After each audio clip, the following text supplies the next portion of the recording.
I neix a l'Hospitalet un club dedicat a l'Scrabble, un joc de taula on les paraules són les autèntiques protagonistes, la seu al Centre de Normalització Lingüística de la ciutat.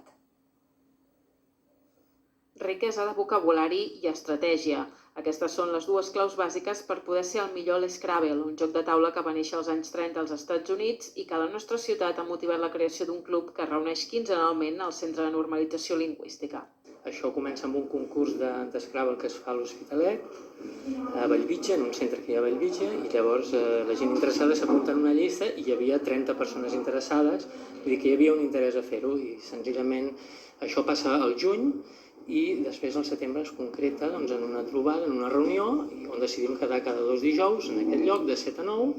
i en fi, fins ara hem anat quedant i això ja és una realitat, això ja funciona.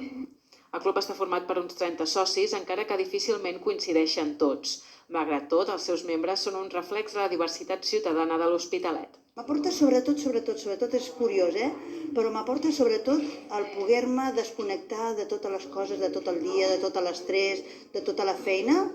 i després és la cosa de la superació, el superar-te a tu mateix, no està en guanyar l'altre, sinó superar-te a tu mateix. Perquè vaig començar a jugar-hi per aprendre català,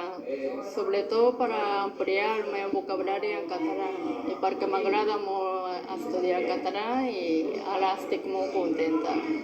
Des del club animen a tothom qui vulgui apuntar-s'hi, ja que en una societat virtual com l'actual és un joc perfecte per conèixer gent i alhora integrar-se a la ciutat.